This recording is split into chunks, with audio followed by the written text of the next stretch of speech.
to the Workforce Connections podcast, where we discuss workforce development in Southern Nevada. Here's your host. Hi, and welcome to the WC podcast, where we explore workforce development issues in Southern Nevada. Today, our guest is a member of the Workforce Connections board and also VP of Allegiant Air. Welcome, Rebecca Henry. Thank you for having me. Yeah, thank you for coming. What do you think about our new studio?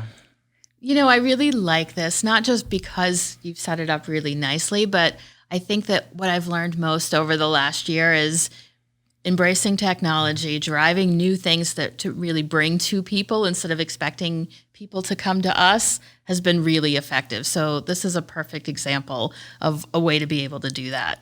Well, I'm glad you like it. Yeah, I think we are learning to communicate the way the world communicates today, right? I know that I would have never thought doing a podcast, but here we are trying to get our message out and communicate, I think, the challenges and successes of our organization. So speaking about organizations, let's talk about yours. I know you're on the Workforce Connections board representing business, in this case, Allegiant Air. So tell us a little bit about Allegiant Air. What's the mission of the organization and what is your role? Sure. So Allegiant Air, we think of it as Las Vegas's hometown airline. Generally, we're a travel company, but primarily the mission of the company really is to make vacations possible for people that otherwise might not have the same opportunity. So we fly out of a lot of small cities around the country where in many cases, in 80% of where we fly, we're the only airline in town. So the alternative for people would be to drive to a major city to get a flight to a vacation destination. So for us being able to be there in small communities and really make things possible for people when it comes to visiting family and friends and general vacation stuff, it's really important to us. And that's where we focus all of our efforts. That sounds great. And your role particularly in the organization? Sure. I'm the Chief Human Resources Officer and SVP of Human Resources. We call it People Services, but it is kind of traditional HR that people know of. We've got about 4,500 employees spread throughout the country. And like I said, many in very small cities where there's not a whole lot of other big businesses in town. So for us, it's a real great opportunity to do HR in a way that gets me very excited. Yeah, and that's more employees than I thought. Tell us a little bit about the different roles inside Allegiant, because the obvious is pilots and attendants, but I know there's more. So can you tell us some of the roles that perhaps one wouldn't think right away when you think about Allegiant Air?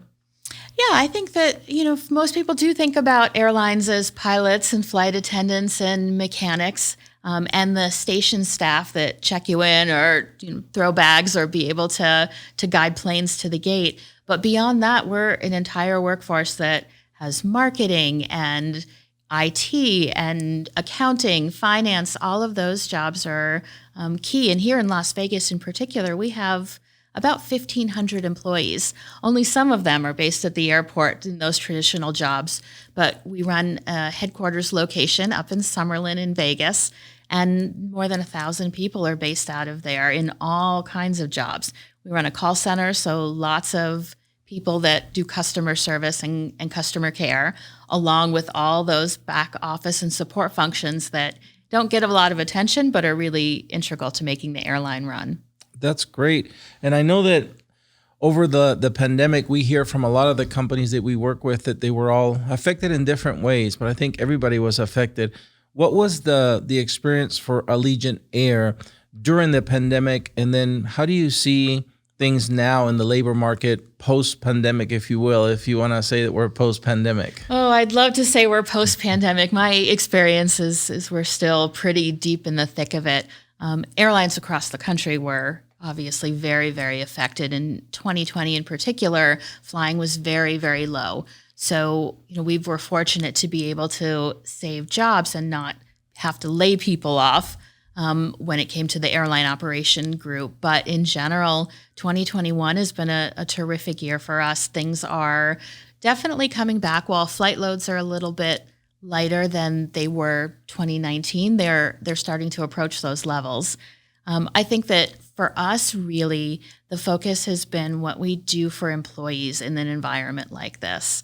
Very much people are affected by many, many personal things. There's a lot more stress. There's a lot more uncertainty. People are worried about their jobs and their families on top of trying to do things very differently. So if you are frontline, working on an air flight, you're wearing a mask, you're dealing with customers, you have a lot of interaction. And in a COVID environment, that's scary. And being able to support employees and do the things that we do for them to make that a bit easier is really what 2021's been all about. On the backside, for a headquarters location that had 1,000 people walking around, there's probably 50 that are in the office and hundreds and hundreds of people learning how to work remotely from home. So technology changes have been a big function of that. And that's part of the learning that's brought me to the understanding of we need to embrace technology. We need to do more and differently than we've done in the past to be able to best reach people. And I think those lessons from business side are just as applicable on the workforce connections and the work we do here, that same side, being able to go to people where they are instead of expecting them to come to us where we are has been a big learning and a tough change for everybody to manage. But it's a real focus that, I think the companies and organizations that embrace that the best are the ones that can do the most good for people. I love that how you frame it that way, that there was lots of lessons to be learned. Some of them were really tough lessons, but if we really learn from them, we can do things better moving forward. And technology is going to be a big part of that, as you said. So here at Workforce Connections, again, we're happy that you are our board member because you represent business. You understand all those things that are happening there on the ground floor. And our mission statement is connecting employers to a ready workforce. That's the work that we hope to do through our one-stop centers. And I know that you have experience recruiting and hiring from our one-stop centers. Moving forward in 2022, which is really upon us, what impact would you like to have as a board member in the next year?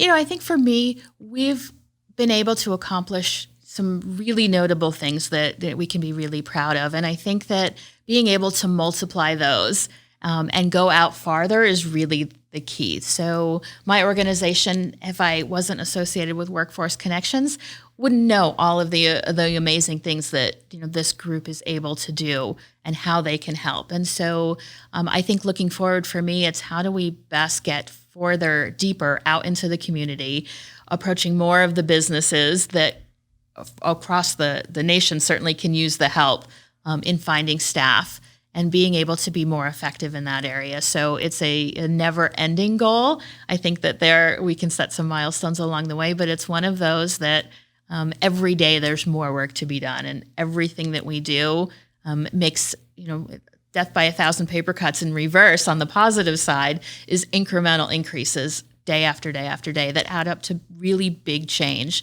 and really big help that we can give to businesses locally and employees or people that want to become employees. Sounds good. Looks like we have still a lot of work to do ahead of us in 2022.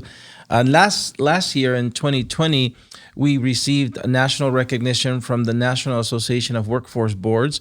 Out of 550 boards, they give an award for best aligning workforce development to the economic development needs of the region, to the board that's partnered with a local chamber, if you will, and it's doing that best. And we were fortunate enough to receive that award last year.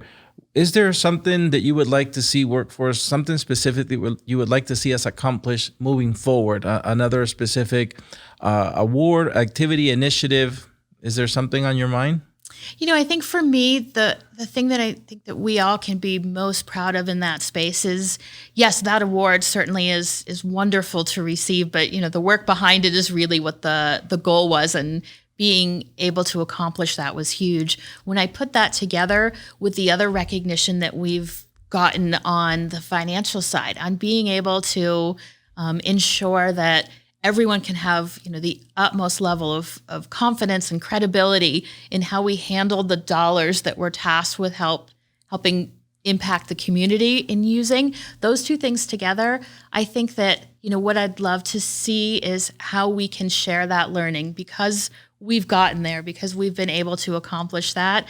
There are 50 other opportunities in every other state that isn't there yet, that are able to model for, and really being able to expand the reach of what we do, whether we're doing it directly or other states are being able to look to us for guidance and assistance on how they can achieve the same.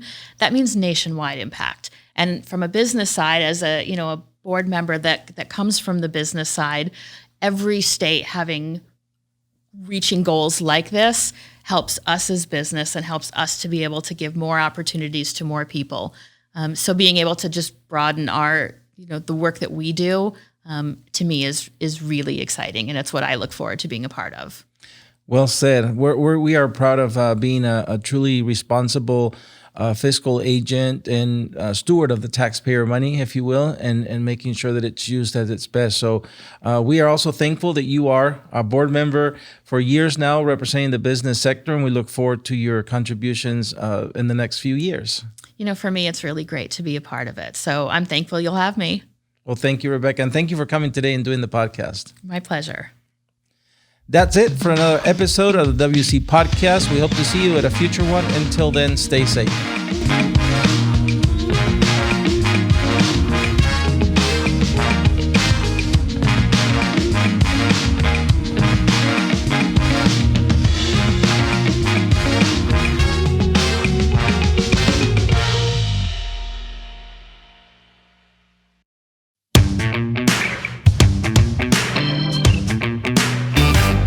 Okay, Rebecca, thank you for staying over to do our bonus segment that we call Against the Wall. The first section is called Your Favorites. Are you ready? I'm ready. Your favorite animal?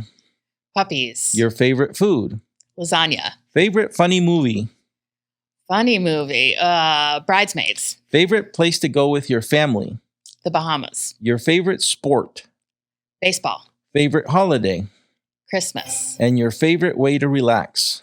Sleeping. Nice. Well, you cruised right through the first section. The second one is called Tough Choices. Are you ready? I'm ready. Would you rather vacation or staycation? Vacation. Are you a night person or a morning person? Night person. Would you rather lose sleep or skip a meal? Skip a meal. Would you rather owe money or owe a favor? Owe money. Do you like living in the city or would you like to live in the countryside? City. How about movie or gym? Movie. Red wine or white wine? White wine. Great. You made it through the second segment. Now, the last one is called Finish the Sentence, where I'll give you a few unfinished sentences, and you will finish them for me. Are you ready? Okay. Yep. Not many people know Rebecca likes to... vacation without my family sometimes. Nice. That sounds nice. If Rebecca could live anywhere, it would be... New York City. If Rebecca had to choose another career, it would be... I'd be a lawyer. 3 words that describe Rebecca are... Right now I would say sleepy, a little cold, and constantly curious. Good. Rebecca's biggest joy in life is... My family. Doing the Workforce Connections podcast today was... A little nerve-wracking. All right, you did awesome. Thank you so much for staying over for the bonus segment. Sure.